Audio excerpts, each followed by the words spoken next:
Senhoras e senhores, jovens universitários,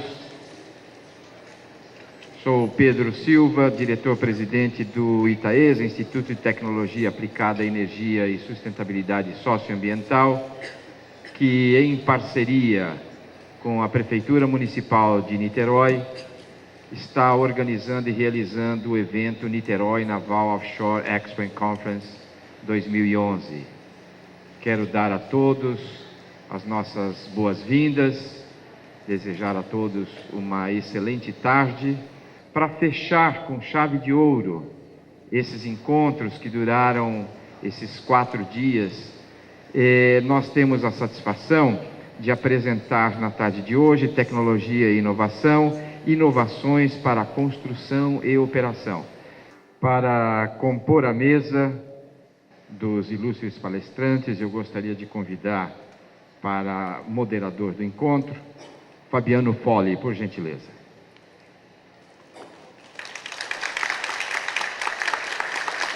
Tenho o prazer e honra de convidar para compor a mesa Ana Portum.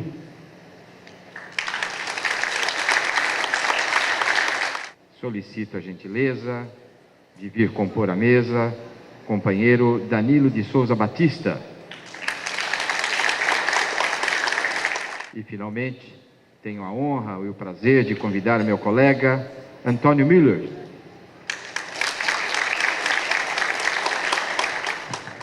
Boa tarde.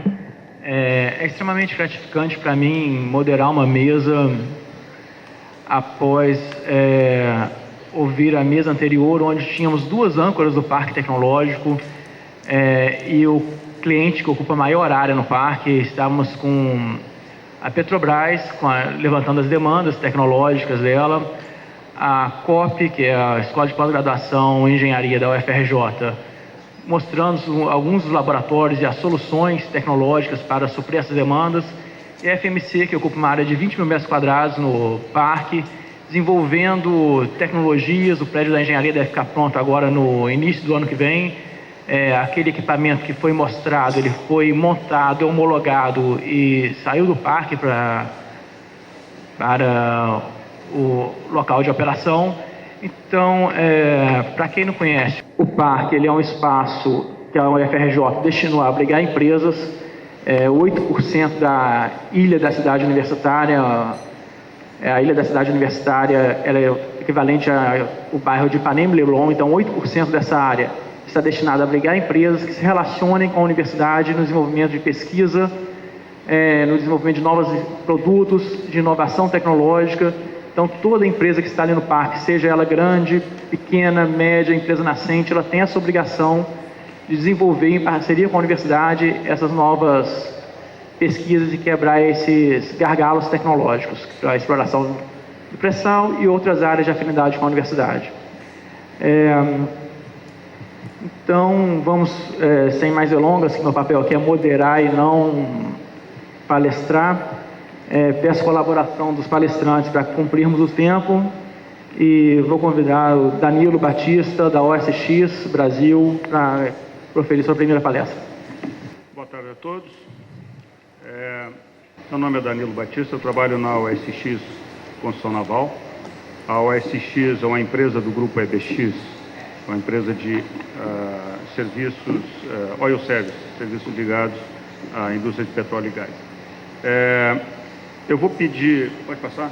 Eu vou pedir a paciência de vocês para mostrar 2 filmes institucionais.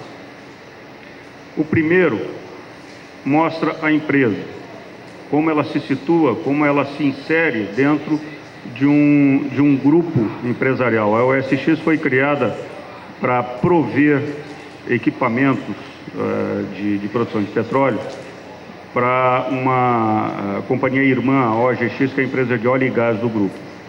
É interessante, é um vídeo relativamente pequeno, mas eu gostaria que vocês prestassem atenção na relação que existe entre OSX e OGX e por que ela foi criada. Esse é o primeiro vídeo. Depois nós vamos ver, dentro da OSX, a unidade de construção naval, o estaleiro que está sendo construído lá no Açu, que vai ser foco mais específico da abordagem que nós vamos fazer a respeito de algumas inovações que nós estamos fazendo, não apenas de construção, mas na sinergia do plano de negócio, as necessidades do nosso cliente e tudo que tem em volta de uma construção, o projeto, a própria fabricação, a montagem e como as pessoas e o desenvolvimento das pessoas se inserem nisso. Então, vamos lá, esses vídeos, apesar de eles terem um caráter institucional, eles têm algumas mensagens importantes para a sequência da palestra. Vamos passar o primeiro, por favor.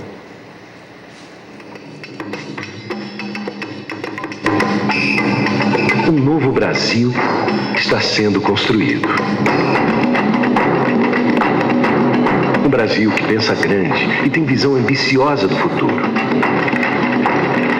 Que cresce em ritmo acelerado, mas utiliza seus recursos naturais de maneira ética e sustentável. Um Brasil que se desenvolve graças ao empreendedorismo e à capacidade do seu povo. E que conta com a força e a competência de empresas de espírito jovem e arrojado. Empresas como a OSX, do grupo EBX. A descoberta do pré-sal e a crescente demanda da indústria de óleo e gás por plataformas e serviços formaram o cenário perfeito para a criação da OSX. Com apenas 2 anos de existência, a empresa já tem hoje a maior carteira de pedidos offshore do mundo e se posiciona para assumir um papel de destaque no país, que será a maior arena offshore do planeta. A unidade de construção naval da OSX, que será instalada no complexo industrial do Superporto do Açu, no Rio de Janeiro, tem a grandeza desse Brasil. A UCN Açu será o maior estaleiro das Américas, com tecnologia de última geração, fruto de uma parceria estratégica com a Hyundai Heavy Industries, líder mundial no setor. Nós compramos todo o know-how coreano de construção de plataformas de petróleo, navios produtores de petróleo, ou seja, o Brasil vai ter uma Embraer dos mares aí, que vai deixar, inclusive, o coreano assustado no futuro. Próxima às principais reservas de óleo e gás brasileiras, a UCN irá dinamizar o mercado de construção naval, gerando empregos e estimulando parceiros da região para desenvolvimento do conteúdo local. Um exemplo pioneiro é a criação do Instituto Tecnológico Naval, que vai garantir a tecnologia e a mão de obra qualificada necessária para superar os desafios que estão por vir. A OSX é a única empresa do país a oferecer soluções integradas para o setor offshore. Antes mesmo de concluir a UCN Açu, a empresa acaba de entregar a sua primeira unidade flutuante de produção, armazenamento e transferência de óleo. O FPSO OSX-1 será responsável pela produção do primeiro óleo da OGX, também do grupo EBX.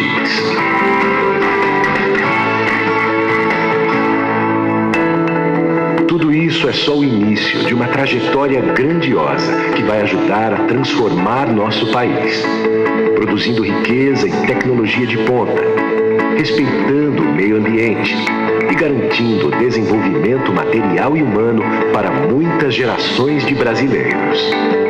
OSX, a serviço de um novo Brasil. Eu queria chamar a atenção desse vídeo aí em 2 aspectos principais. Primeiro, a OSX foi criada para prover soluções para uma empresa de óleo e gás, para a OGX. E a OGX tem uma quantidade enorme de perspectivas, algumas confirmadas, outras próximas de confirmar, de descobertas de novas descobertas de óleo no Brasil. Nós já temos, a OSX já nasceu com uma carteira de pedido enorme, A gente já tem hoje 5 FPSOs encomendados, um deles acabou de ser entregue, está aqui no Porto do Rio de Janeiro,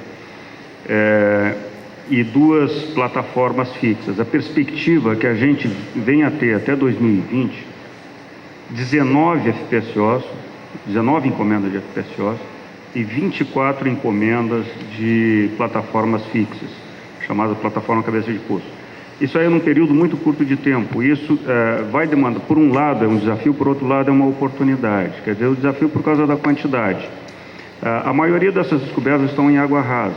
Então a tecnologia e o tipo não é pré-sal, é tudo pós-sal.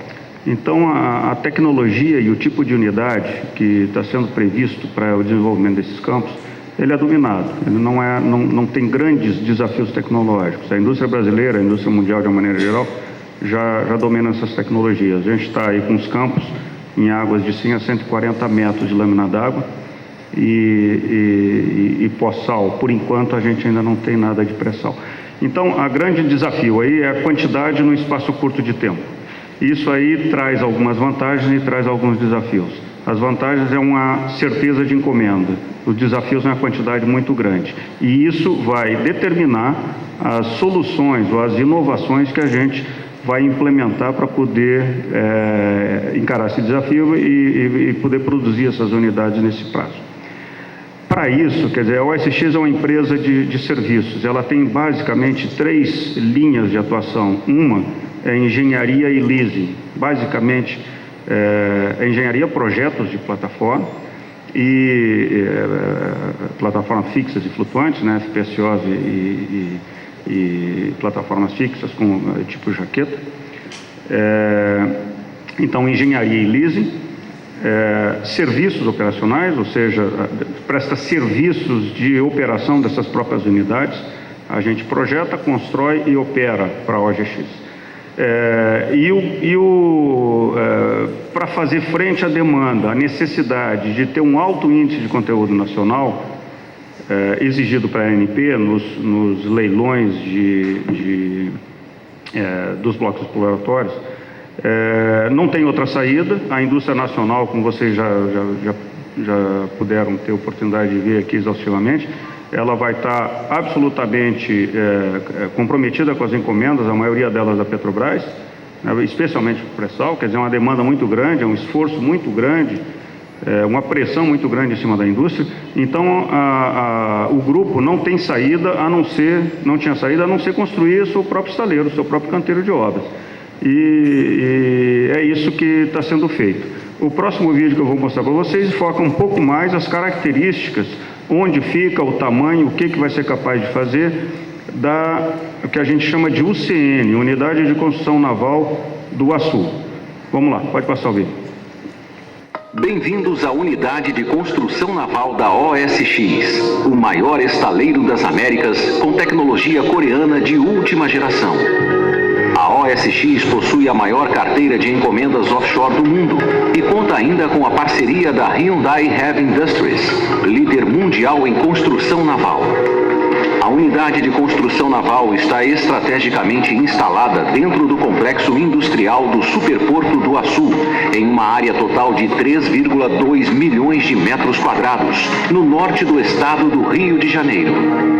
Essa localização privilegiada proporciona importantes vantagens competitivas, tais como proximidade da Bacia de Campos, responsável pela produção de cerca de 85% do petróleo brasileiro.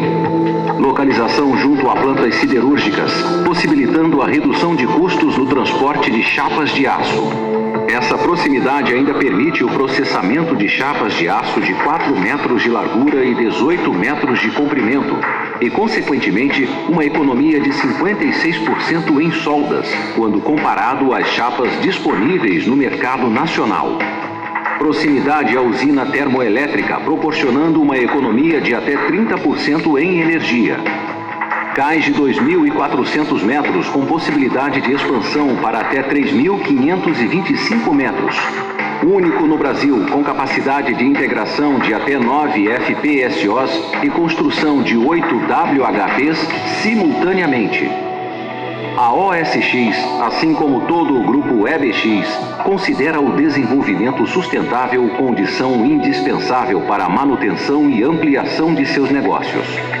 Seguindo essas práticas, a Unidade de Construção Naval do Açu compatibiliza equilíbrio ambiental, desenvolvimento social e crescimento econômico.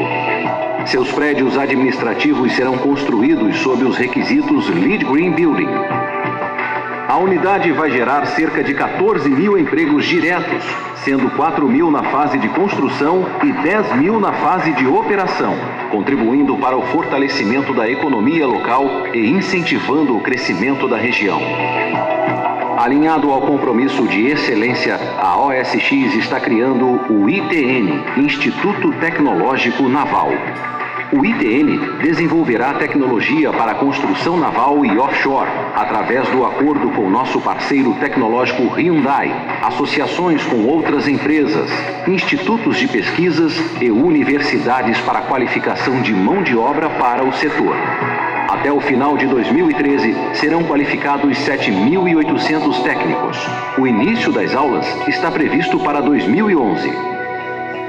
Na UCN, serão realizadas as construções de plataformas fixas, semi-submersíveis e de navios, a conversão de cascos de navios em plataformas e a fabricação, instalação e integração de módulos para as plataformas do tipo FPSO. Todos os processos de produção serão integrados em tempo real por um sistema que permitirá uma gestão mais eficaz da cadeia produtiva e redução de prazos e custos.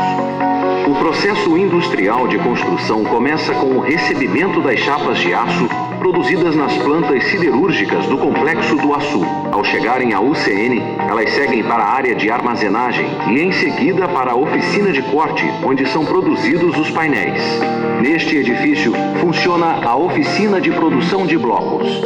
Aqui são realizados os processos de montagem das peças. A soldagem, com a precisão dos robôs de solda, e a instalação de acessórios como suportes e tubos, que reduzem o tempo de montagem e construção do casco no dique seco. Concluída a montagem, seguem para a oficina de jateamento e pintura. Em seguida, os blocos são transportados para a retroárea do dique seco, onde é possível a construção de 2 embarcações do tipo VLCC simultaneamente ou de até um China Max.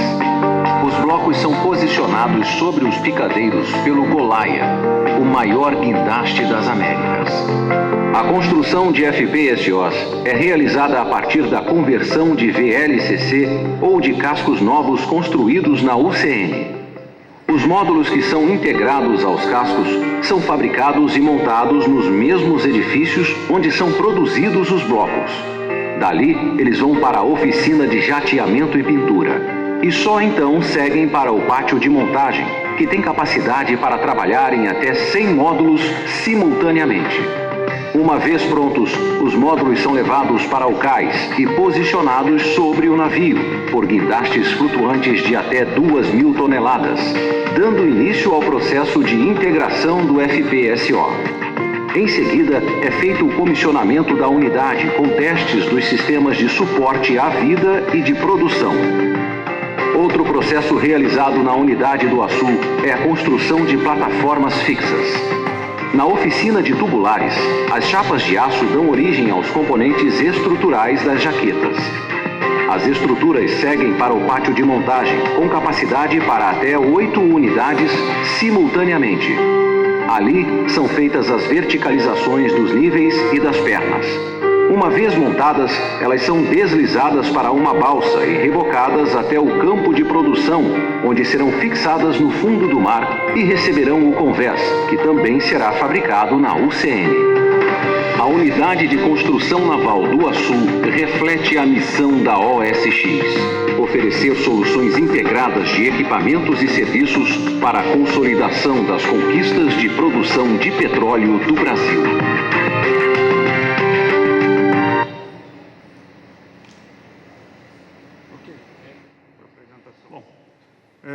Até aí não é nenhuma novidade, né? Isso é um estaleiro grande, eu acho que o que tem de diferente é a magnitude, a ordem de magnitude. Vamos ver, eu queria enfocar aqui o que a gente pretende fazer de diferente na OSX, na UCN, em relação à inovação. Quer dizer, toda e qualquer inovação, toda e qualquer coisa diferente que a gente está planejando usar tem um objetivo bem claro. Vamos para o próximo. Primeiro, a gente tem dois grandes objetivos aí nas inovações. Um é prover flexibilidade nos projetos para acomodar variações do reservatório, ou seja, a gente tem que prover soluções para a OGX. E o segundo é um compromisso com a produtividade. Quer dizer, a gente partiu no nosso plano de negócio a gente sabe que não tem a produtividade coreana e não vai ter nos primeiros anos. A gente está prevendo que tenha no início das operações 52% da produtividade que se tem na Hyundai, que é considerado um dos mais produtivos e um dos mais competitivos do mundo. É um líder mundial na indústria de construção naval e offshore. Então a gente vai partir as operações com aproximadamente 52% da produtividade deles. E a gente pretende atingir 75% no terceiro ano. Isso é uma curva de aprendizado muito forte. Eu vou mostrar aqui como a gente pretende adquirir isso. E ao final do terceiro ano fazer uma reavaliação e projetar metas de produtividade no futuro. A gente tem um desafio do nosso acionista majoritário de, em 5 a 6 anos, a gente atingir a mesma produtividade dos coreanos ou maior. Vamos lá. Na engenharia, eu separei as inovações em engenharia, fabricação, montagem, instalação e depois em pessoas, conhecimento e tecnologia. Bom, na engenharia, o que a gente está pensando fazer? O que a gente já está fazendo? Projeto de topside flexível, que a gente chamou de OSX Flex. Ele começou com o nome de Lego Flex, mas por razões de proteção de marca, a gente mudou para OSX Flex. Projeto de jaqueta WHP para as faixas de lâmina d'água, projeto de jaqueta para determinadas faixas de lâmina d'água. Ou seja, padronização de projetos e padronização de equipamentos e sistemas. A gente tem uma série grande a ser feita. Então, o segredo é padronização e flexibilidade desde a concepção, desde o projeto. Com isso, a gente pode ter projetos padrão de jaqueta e módulo. Tendo projeto padrão de jaqueta e módulo, a gente pode fazer um detalhamento dessas estruturas, dessas facilidades, sob medida para os processos de fabricação que nós vamos ter e vice-versa. A gente está em fase final de projeto e já adquirindo equipamentos, já adquirindo sistemas para construção do estaleiro propriamente dito e fazendo o detalhamento dos módulos que nós vamos construir. Então a gente pode fazer um casamento perfeito. Esse tipo de oportunidade a gente não pode perder, isso é raro. Bom, aliado a isso, um alto grau de automação, quer dizer, a gente está construindo um estaleiro chamado de quinta geração, com automação a nível de robotização nas linhas de fabricação. Isso vai garantir para a gente uma maior produtividade e aceleração na curva de aprendizado. Eu estava falando em fabricação. Na montagem, a gente está projetando as facilidades, nós vamos construir as facilidades para montagem, quer dizer, as áreas de montagens, os cais, os guindastes, as carreiras de construção dos módulos de jaqueta, próprio para aquelas unidades que já estão encomendadas, que a gente sabe quais são e que nós mesmos estamos projetando. A gente está estudando também a possibilidade, isso é uma novidade, uma inovação aqui no Brasil e no mundo de uma maneira geral, um guindaste de grande porte, que a gente chama super crane, na faixa de 5.000 toneladas, um guindaste terrestre e não flutuante. Tá? Ele tem algumas vantagens aí, como a gente está, vamos dizer, as primeiras variações nos mostram que ele é mais barato, ele vai ter uma utilização maior, não interfere com outras operações do canal. Não sei se vocês perceberam no filme, o nosso estaleiro ele fica dentro de um canal interno que está sendo construído. E por causa do porte desses guindastes, eu não preciso virar não vou precisar virar o casco para colocar módulos nos dois bordos. Isso é uma vantagem grande. Bom, com isso a gente vai ter também, de novo, a inovação ou jeito diferente de fazer as coisas a serviço de uma maior produtividade e de uma aceleração na curva de aprendizado. A gente precisa muito disso, produtividade e aceleração de curva de aprendizado. Na instalação, principalmente na instalação isso aqui é uma novidade do Brasil, tem muita gente que tem sérias desconfianças de que isso é execuível aqui na Bacia de Campos. É a instalação de topsides, a instalação dos módulos que vão no topo da jaqueta, através do sistema de floatover. Aqui no Brasil já se fez floatover para fazer mating de topsides com casco de semi-submersível. Mas lá fora, lá na Bacia de Campos, em água não abrigada, isso nunca foi feito. Mas a gente acredita firmemente, e a gente tem razões para isso, de que é possível fazer e que vale a pena. Com isso, a gente elimina o hookup e torna, vamos dizer, o início de operação das sondas que vão em cima dessas WHPs muito mais rápido. A gente também, para os FPSOs, está padronizando o projeto dos turrets e dos sistemas de ancoragem. Com isso, a gente tem campanhas longas dos meios de instalação, ou seja, as balsas e as balsas que vão instalar os topsides das jaquetas, né, e as embarcações que vão instalar os sistemas de ancoragem da FPSO podem ser contratados por um longo tempo. Isso reduz custos.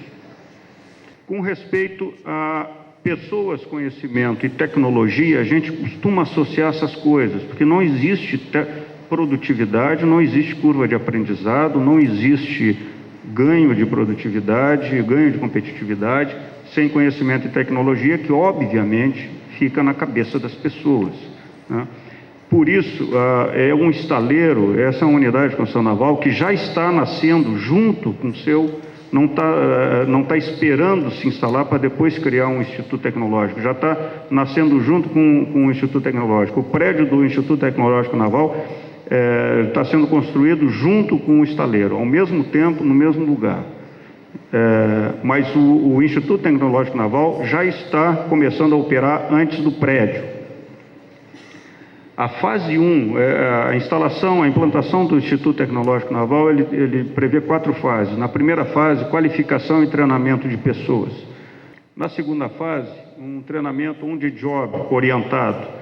Ou seja, a gente tem aqui, já trabalhando no projeto, e nós vamos ter no início da operação muito mais, alguns técnicos coreanos da Hyundai, que é o nosso parceiro tecnológico, que vão ajudar a qualificar e treinar e supervisionar o aprendizado no trabalho dos nossos coordenadores, supervisores, encarregados, operadores de máquinas, soldadores, etc.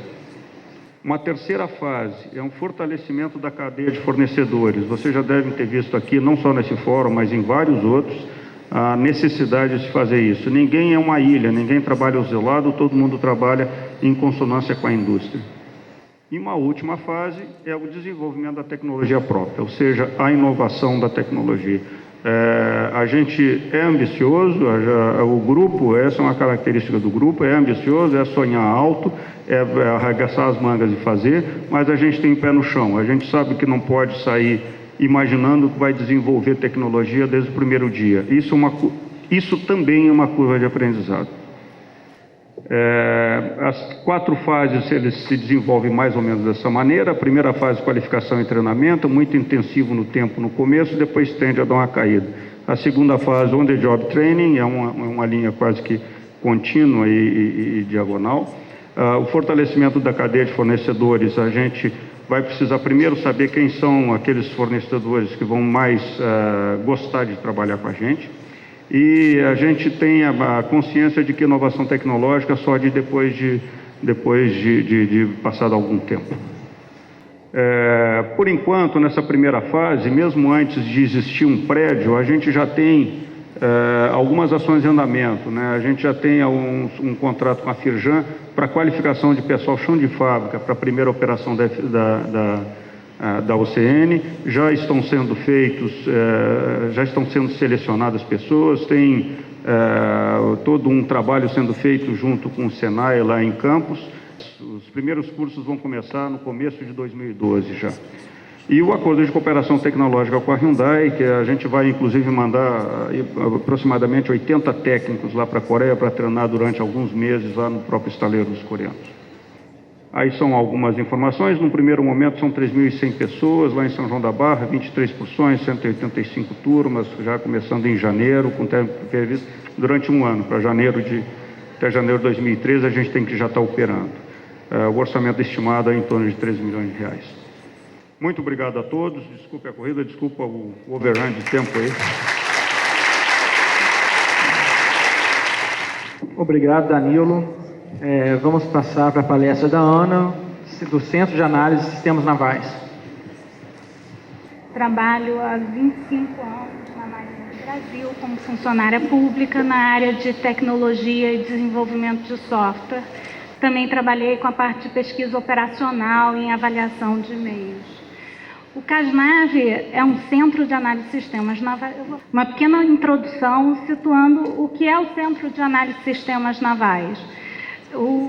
Apesar de ser uma organização da Marinha, o CASNAV tem uma particularidade que ele tem autonomia de gestão, ou seja, tudo o que é produzido por nós tem que ser custeado por nós. Nós somos uma ICT e estamos diretamente subordinados à Secretaria de Ciência e Tecnologia da Marinha, em conjunto com o Instituto de Pesquisas da Marinha, que trabalha particularmente com softwares embarcados, com o Instituto de Pesquisas do Mar, que trabalha com controle de meteorologia, apoio ao mar, e o CASNAV, como desenvolve sistemas para outras organizações da Marinha. Nosso organograma, nós estamos divididos, para poder atender a Marinha, nós estamos divididos em 3 departamentos, um administrativo, um departamento de desenvolvimento e o de apoio tecnológico. O departamento de desenvolvimento, por sua vez, ele abrange toda a capacitação do CASNAV, na área de gestão da informação, na área de segurança da informação, envolvendo a parte de segurança de dados, segurança de comunicação. Nós temos projetos que, pelo porte do projeto e pela qualificação e especialização do projeto, são terceirizados, mas tem que obedecer a uma metodologia rigorosa, na qual nós fazemos todo o acompanhamento, desde a licitação até, o produto final. E trabalhamos também na parte de pesquisa operacional, inicialmente até para poder verificar a prontidão e como funciona um meio, uma embarcação, uma aeronave, como é que ela vai funcionar junto a tantos sistemas ali dentro embarcados e o que a gente pode esperar dela. Dentro da Marinha, a gente tem a preocupação na parte estratégica, apesar de não termos nenhuma ameaça, nós temos que estar prontos para poder atender às ameaças. Bom, eu, no caso, trabalho especificamente com sistemas de comando e controle, e dentro dos sistemas de comando e controle, com uma ferramenta que é utilizada, que vai auxiliar num processo global, que são sistemas de acompanhamento marítimo. Então, colocar o que, basicamente, o sistema de acompanhamento marítimo, no caso da Marinha, reconhecido hoje internacionalmente como referência, ele está em funcionamento desde 98, então nós temos uma base de dados bastante rica e buscando, inicialmente, prover soluções para SAR, soluções de apoio no mar, tanto no mar quanto num apoio estratégico em terra, provendo soluções para quem vai dar o primeiro socorro no mar. Para você poder ter um controle e buscar essa segurança, que muitas vezes não é só de uma segurança física, mas às vezes até existem outros tipos de ameaças, o sistema hoje ele faz controle de área, faz coordenação dos eventos e processos de apoio à salvaguarda da vida no mar.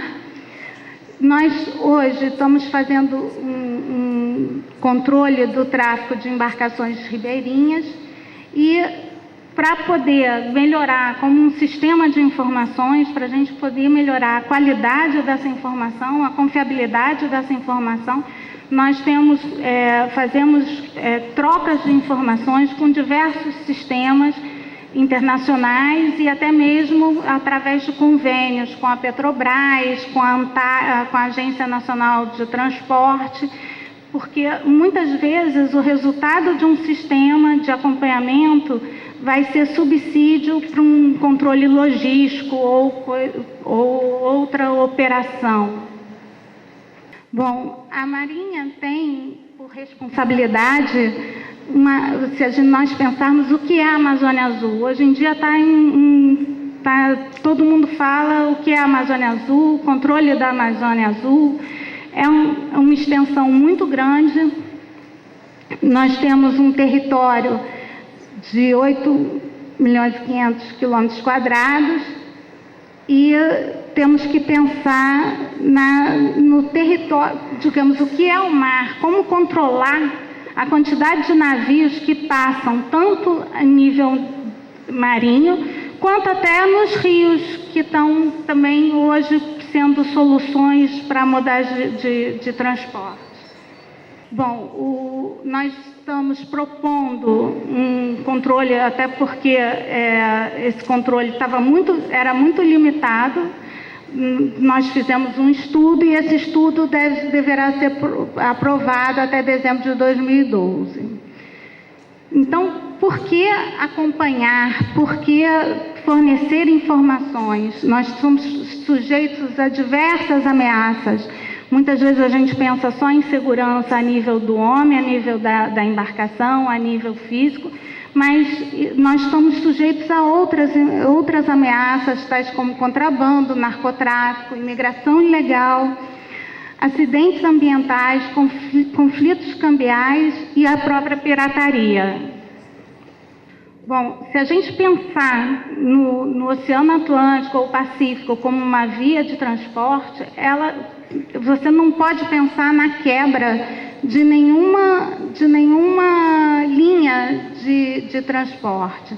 Nós acompanhamos hoje a Marinha do Brasil, através do Comando do Controle Naval do Tráfico Marítimo, acompanha hoje em torno de 1.500 navios mercantes, de qualquer tipo de navio mercante, seja de óleo e gás, seja de qualquer tipo de navio mercante, como também estamos acompanhando embarcações de menores portes, embarcações de passeio, embarcações de passeios e pesqueiros.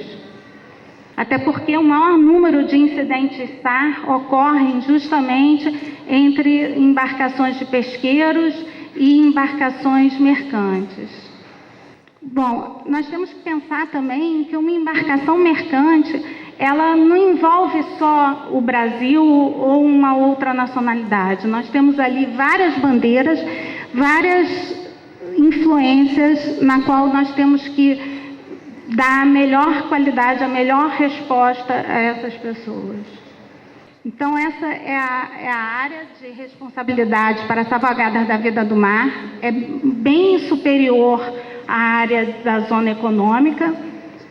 E, apesar de ela é dividida, né? Todo o apoio SAR é feito pelos distritos navais, mas a coordenação central fica ainda aqui no Rio de Janeiro por conta do comando do controle com o comando da Marinha. Então, você pensar num sistema, um sistema que está recebendo diversas informações de fontes diferentes Informações essas, a maioria são cooperativas, mas elas são de grande riqueza e através do sistema, através de modelos matemáticos, a gente pode ter uma melhoria da qualidade dessa informação. Então, o Sistram hoje recebe informações dos próprios navios da MB, das aeronaves da FAB em patrulha, os navios da MB em patrulha também, agora estão dotando um número maior de navios, as aeronaves da FAB, Reinform, que é um tipo de informação que é trocada entre os países das Américas.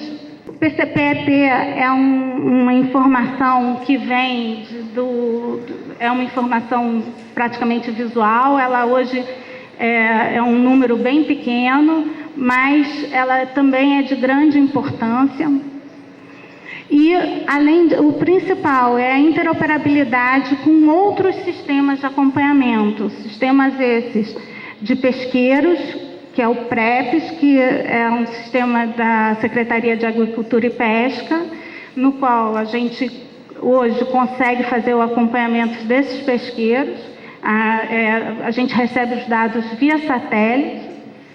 O sistema CIMAP, que é um sistema em convênio com a Petrobras e a Diretoria de Portos e Costas, que faz exatamente o acompanhamento de embarcações tanto da Petrobras como da Transpetro em geral.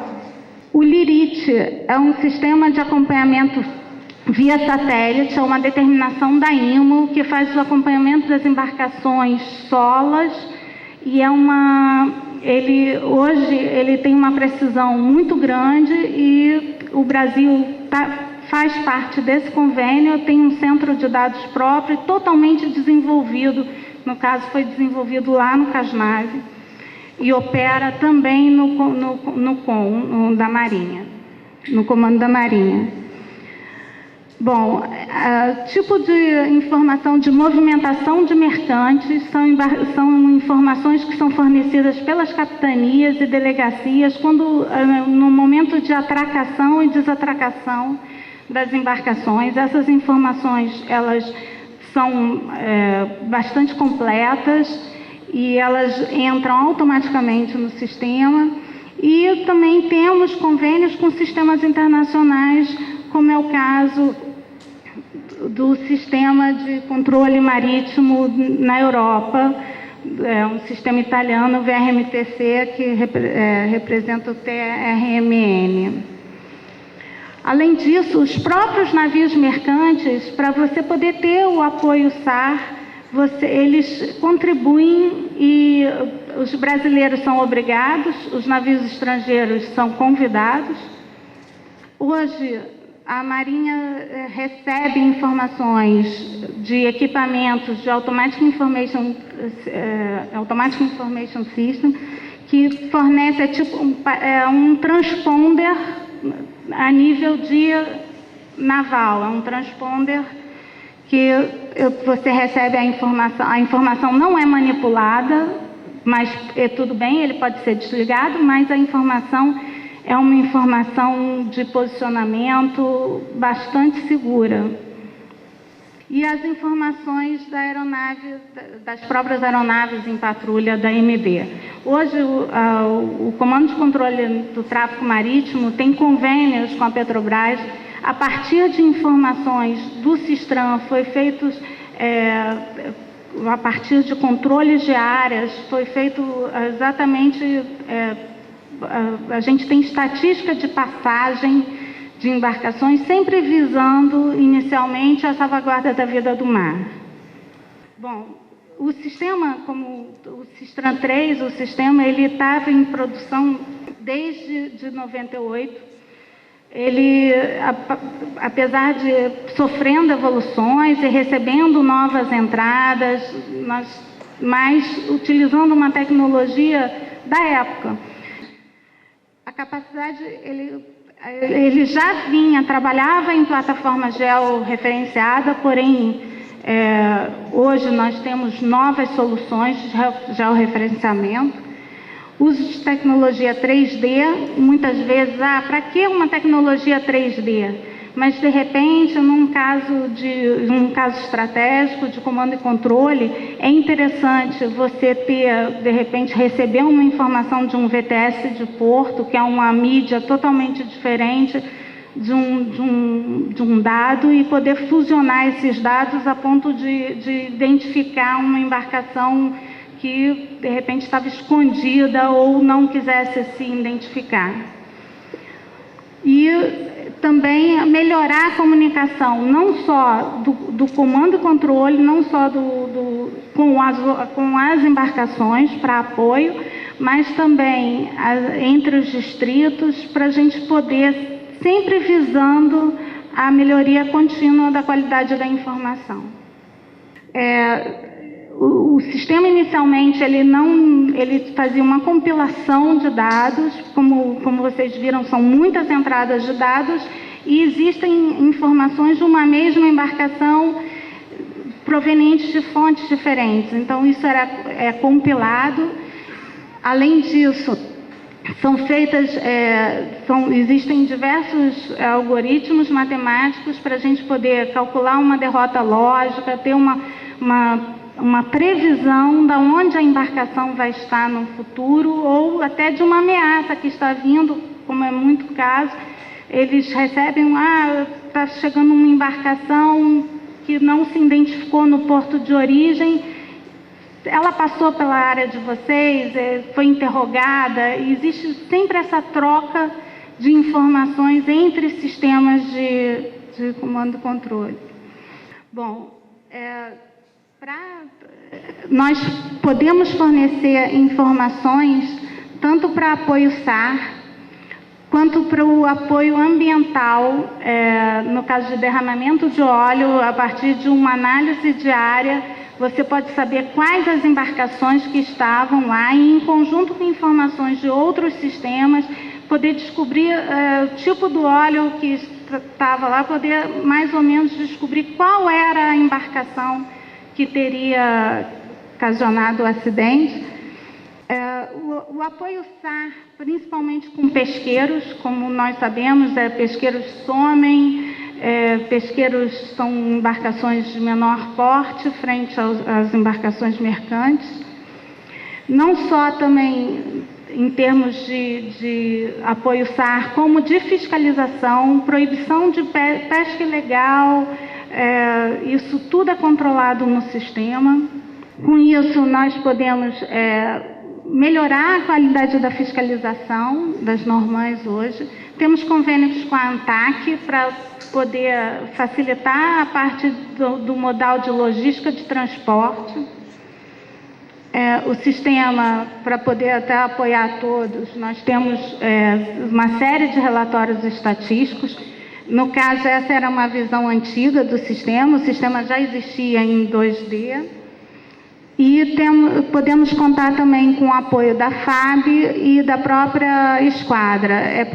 Nós constantemente existem exercícios operativos sendo realizados entre os países da América do Sul ou mesmo outros países. Esses exercícios, os resultados desses exercícios podem ser colocados em outros sistemas de simulação, para que a gente sempre consiga melhorar a parte estratégica de um comando e controle. Outro produto do CASNAV, que com base no Sistram, porém bem mais simples, na verdade foi o nosso primeiro passo para partir para a tecnologia web e transmissão e troca de informação, interoperabilidade de informações de diferentes tipos, foi o sistema do Centro Regional de Tráfego Marítimo do Atlântico Sul. Então, ele atende tanto a Argentina, Uruguai e Paraguai. Ele trata tanto da parte gráfica quanto da parte de dados.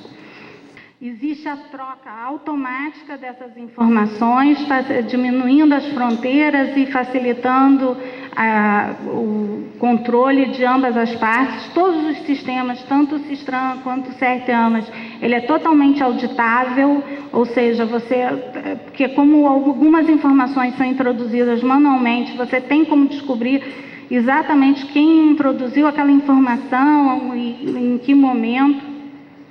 E hoje o Sistram, o CRT Amas, ele, por ter os sucessos em exercícios operativos, ele hoje já foi instalado em toda a área da América, e ele vai passar a ser utilizado para controle ribeirinho, que até então nós não tínhamos nenhuma espécie de controle em águas internas, né? Que você facilita bastante o escoamento e também está tão sujeito às ameaças quanto o mar.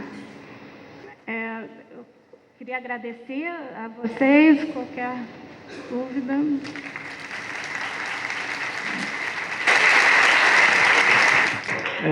Agora, Antônio Milha, da CE-EPC.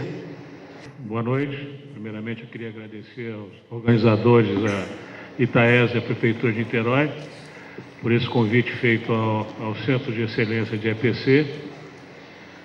E gostaria, para quem não está acostumado com esse termo EPC significa um fornecimento global por alguma empresa, por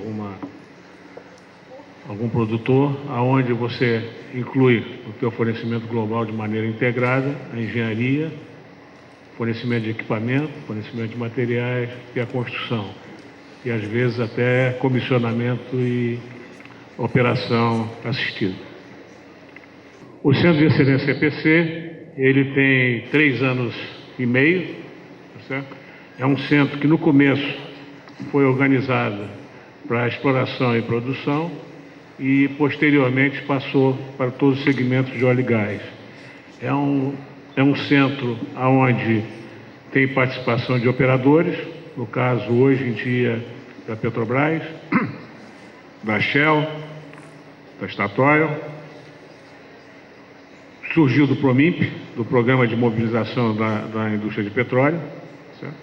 Tem a indústria toda de EPC, a cadeia toda, onde você tem empresas de engenharia, fabricantes, construtores, tá certo? Sempre focado no aspecto de fornecimento integrado, e a universidade.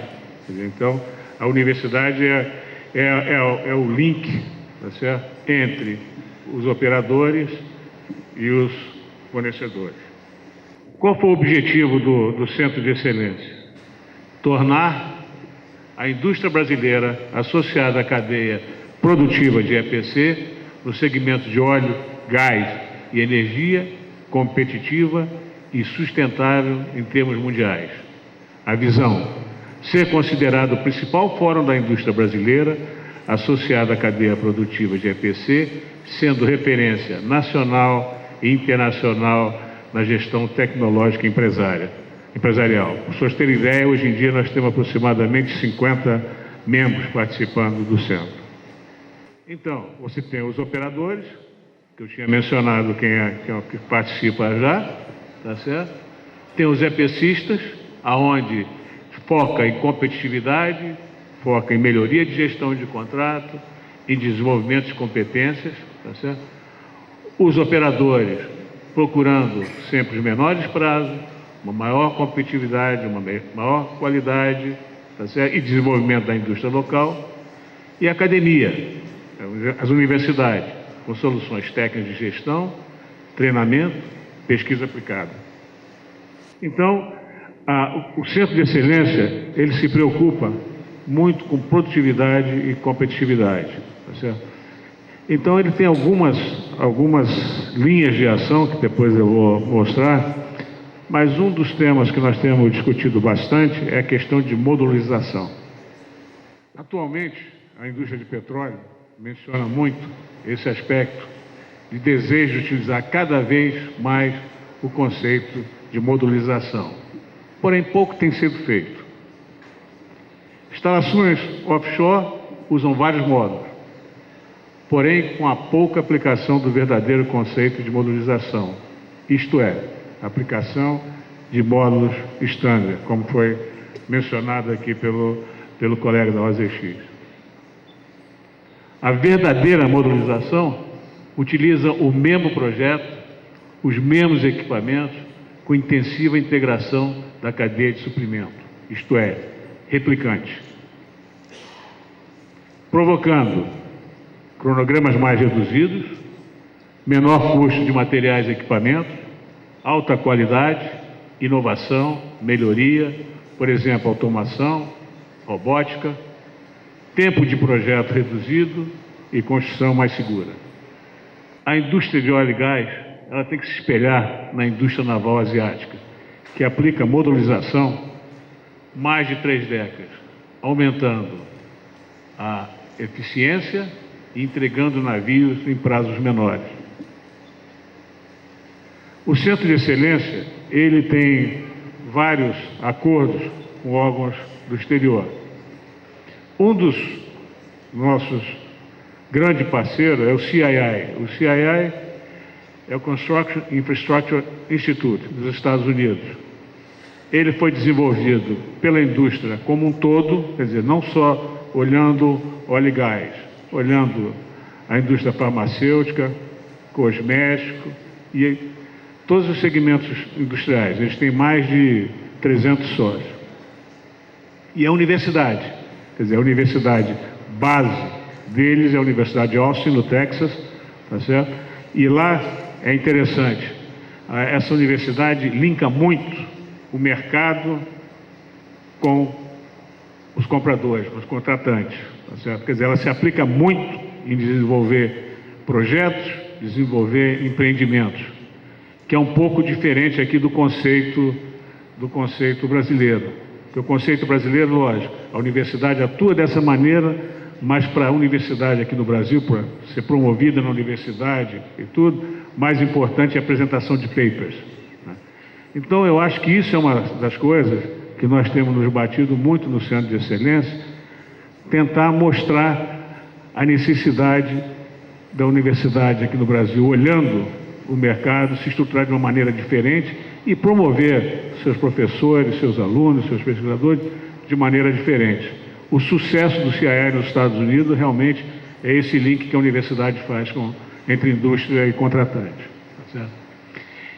E nessa linha eles desenvolvem vários projetos. E um dos projetos interessantes que eles desenvolveram foi um projeto de analisar a modularização na indústria e após esse trabalho todo, foi um projeto de alguns anos, eles identificaram algumas barreiras que terão que ser vencidas para a modularização tenha sucesso esperado na indústria. Foram identificados em torno de 22 barreiras, da seguinte maneira: na parte de execução, 4 barreiras, na parte de projeto, 4 barreiras, logística, considerando a parte toda de transporte, 5 barreiras, interface entre módulos, 2 barreiras, mão de obra, 3 barreiras e metodologia de longo prazo, 4 barreiras. Então aqui eu estou mostrando algumas transparências onde mostra algumas dessas barreiras. Na primeira barreira, quando se falou de execução, qual é a barreira? Projetistas, construtores e proprietários não estão acostumados a integrar módulos e reusar o aspecto de construção de módulos.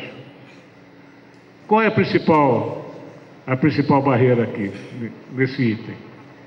É que, do jeito que é desenvolvido a engenharia e os sistemas, eles não estão nunca focados em projeto estándar de módulo. Então, a engenharia, desde o seu início, ela tem que começar a se preocupar de assim, eu vou projetar módulos estándar que poderão ser reaproveitados. Então, a grande barreira aí é essa falta de pessoal de estándar, de processos qualificados para reusar projetos estándar.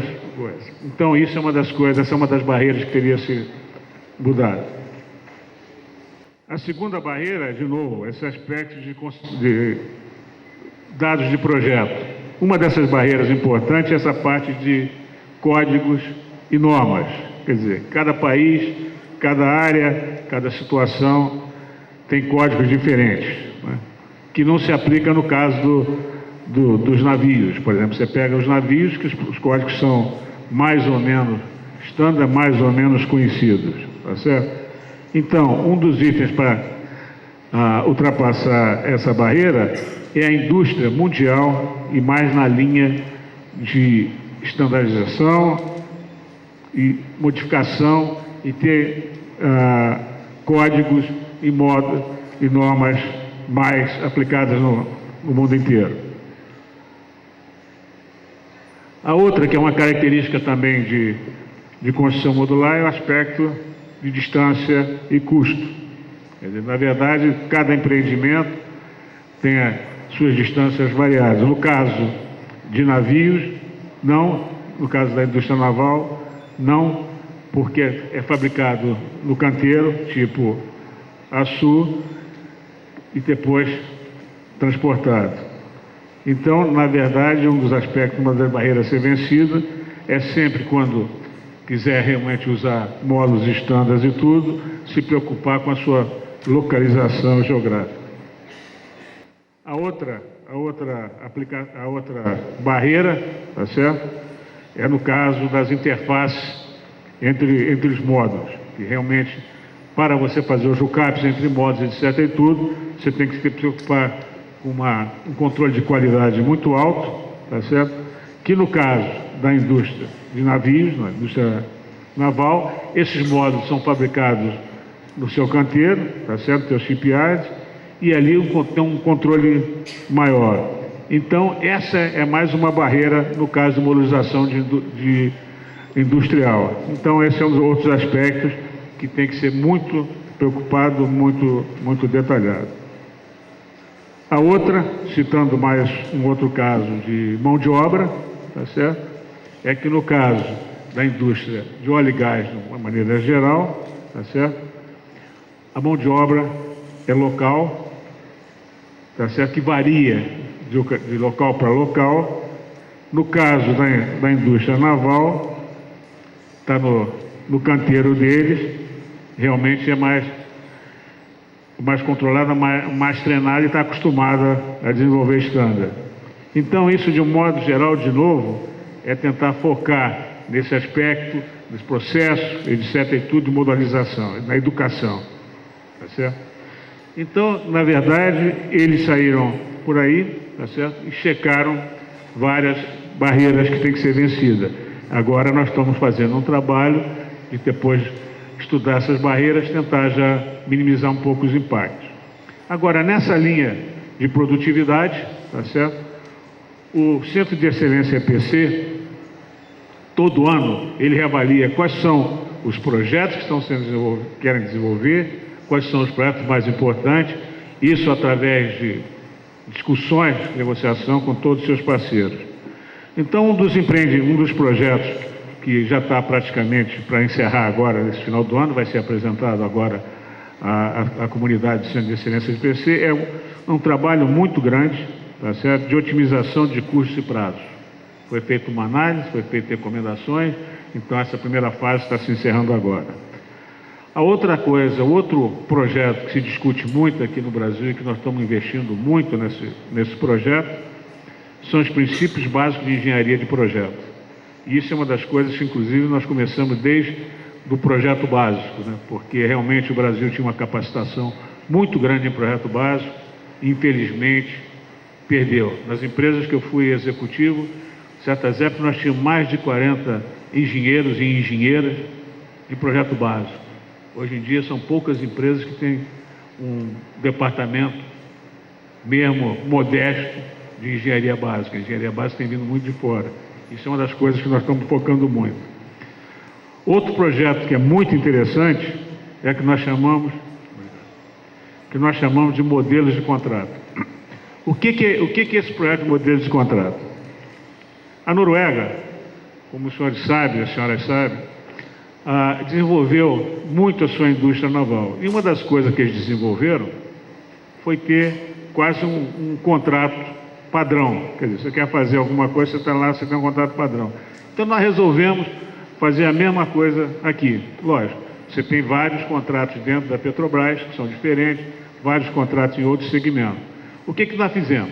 Nós pegamos contratos europeus, pegamos contratos americanos, pegamos vários contratos aqui do Brasil de indústria privada, pegamos contratos de Petrobras, fizemos um trabalho muito grande. A primeira fase, mais uma vez, a primeira fase foi encerrada, vai começar a segunda fase do ano que vem, onde nós pegamos aquelas cláusulas mais importantes. Foi um trabalho exaustivo. Para vocês terem uma ideia, o primeiro output desse trabalho é um relatório dessa grossura.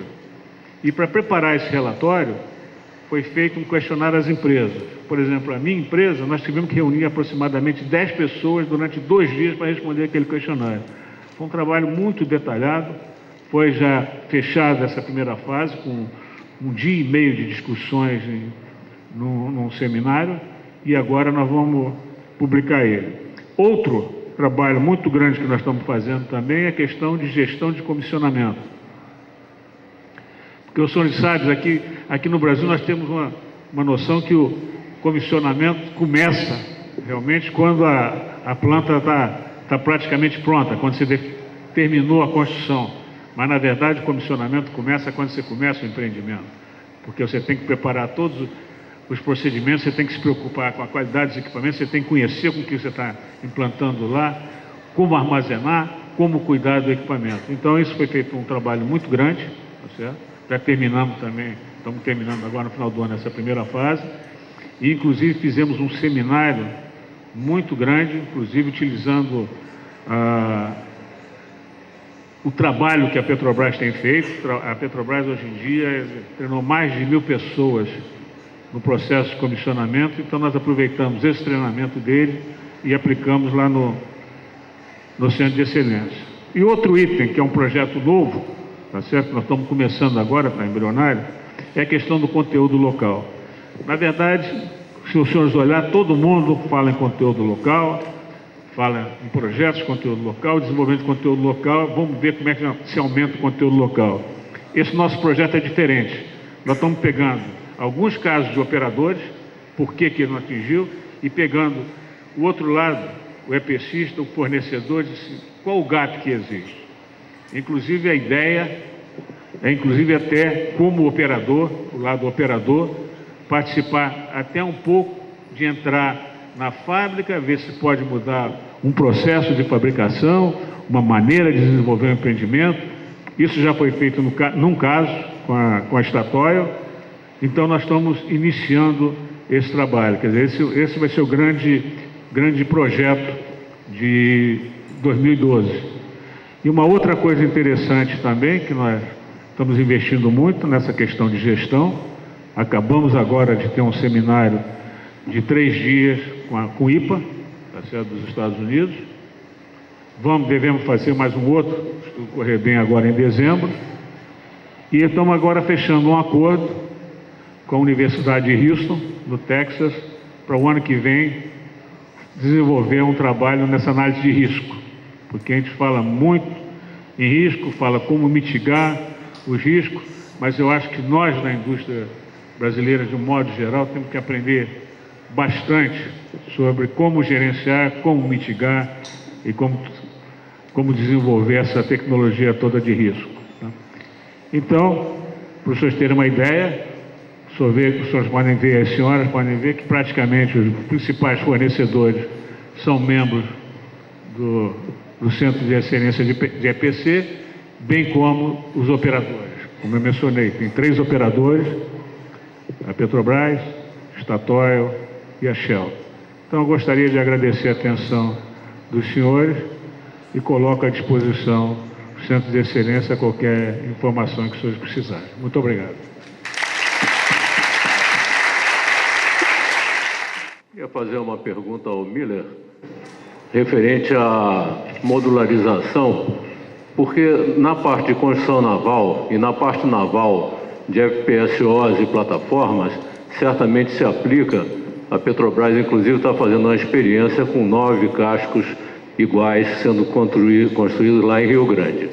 Agora, na parte de processo, aparentemente existe uma dificuldade, porque todo o sistema de processo está ligado às características do campo, à produção, à composição, etc. Então, a modularização parece bastante complexa. Eu perguntaria se tem alguma experiência no Brasil ou fora, talvez fora só, de modularização de módulos de processo?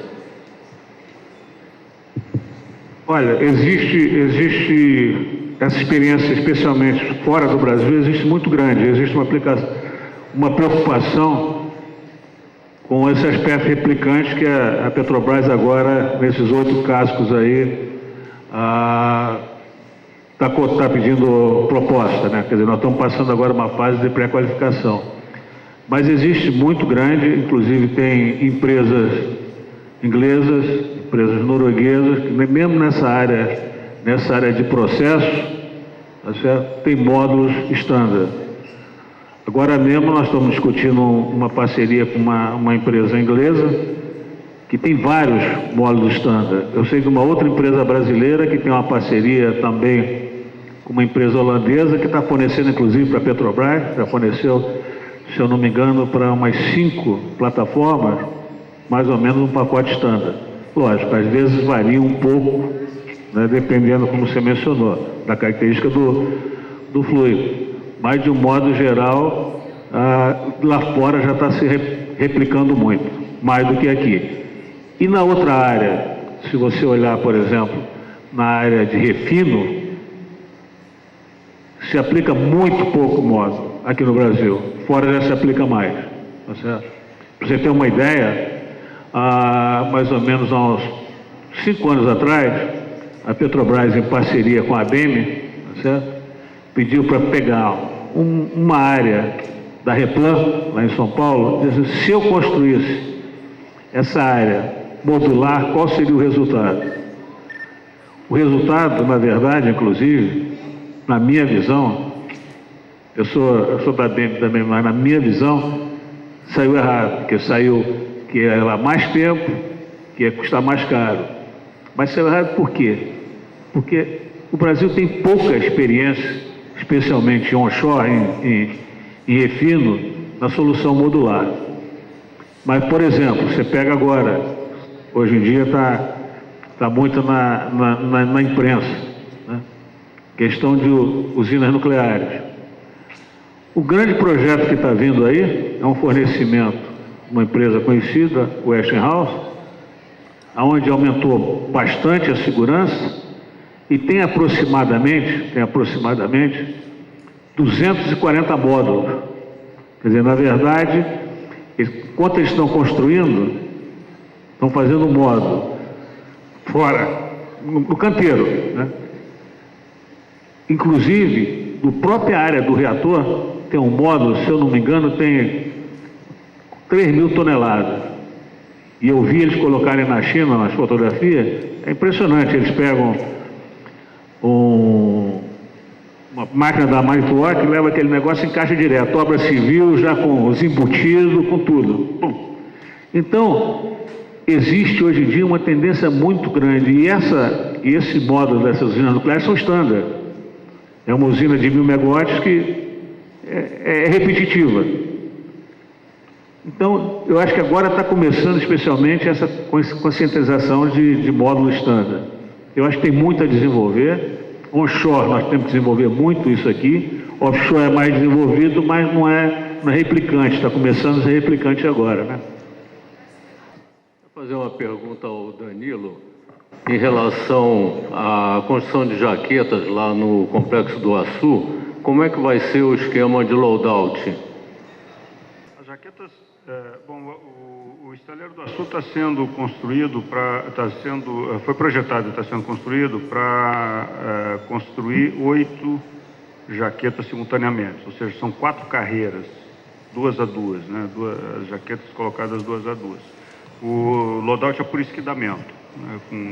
com a balsa na longitudinal por esquidamento, não tem nenhuma diferença dos loadouts tradicionais que você conhece, ou que a indústria conhece. Eu não entendi o porquê dessa pergunta. O loadout tradicional com strand jacks aparentemente não seria viável porque elas são construídas uma na frente da outra, né? Então, aparentemente teria de ser um loadout utilizando bugs que transportassem a jaqueta de qualquer posição para a balsa, né? Não, com bug não é viável, são jaquetas na ordem de 10 mil toneladas, né? Elas vão ser esquidadas pela carreira mesmo. É possível. Já vi na bibliografia loadout utilizando bug de jaquetas de 13 mil toneladas, módulos de 13 mil toneladas, né? Pode ser, mas é uma operação especial, né? A gente tem esse tipo de equipamento para várias em repetição aí. Podemos estudar, é uma coisa que pode ser estudada, mas por enquanto o caso básico que a gente está considerando é um loadout por esquidamento com stand jack mesmo. Boa tarde. Eu queria fazer uma pergunta para o Danilo. Pelo que eu entendi com relação ao Instituto Tecnológico, ele está em fase ainda de construção e vocês hoje estão sendo preparados a parte de pessoal hoje em campus, é isso? Desculpa, não entendi, eu não ouvi direito a pergunta. O Instituto Tecnológico, hoje, ele está em fase de construção. Foi muito rápido aquela passagem última. Você podia falar um pouco mais como é que está essa preparação? Parece que hoje ela é feita em São João da Barra, não é isso? Pela Firjan. E se a ideia, depois desse instituto estiver funcionando dentro da estrutura da OSX, como será a gestão? Vai ser feita pela Firjan também? Ou vocês vão ter um corpo de preparação da própria empresa? Ok, entendi a pergunta. Bom, eu passei muito rapidamente, até porque estava com o tempo um pouco esgotado, mas a implantação do ITN, o instituto, ele é mais com a instalação física, né? Ele é um conceito e vamos dizer, um conjunto de ações coordenadas. Como eu mostrei, o ITN vai ser implantado em 4 fases. A primeira fase é para preparação e qualificação da mão de obra da primeira força de trabalho, da primeira leva de forças de trabalho que vai colocar em operação no estaleiro. Obviamente, o Instituto, como instalação física, vamos dizer, ele não vai estar pronto. Então, qual é a primeira fase dele? Coordenação, já iniciar a associação com as entidades já existentes, né, através da Firjan e todo o sistema S. Tá? Então, nessa primeira fase, cujo objetivo é recrutamento, seleção, qualificação e preparação da primeira leva de técnicos especializados, ele vai ser feito através da coordenação com essas entidades que já são vocacionadas para esse tipo de trabalho. Nesse primeiro momento, através da Firjan, em contato direto com a Firjan, as primeiras ações estão sendo feitas em Campos e São João da Barra. São João da Barra é um município onde fica o Complexo do Açu. A escola técnica mais próxima é Campos, o polo é Campos, né? Mas existe uma tendência, existe muita articulação aí com os órgãos públicos da região para levar essa qualificação técnica para São João da Barra também e tornar mais próximo.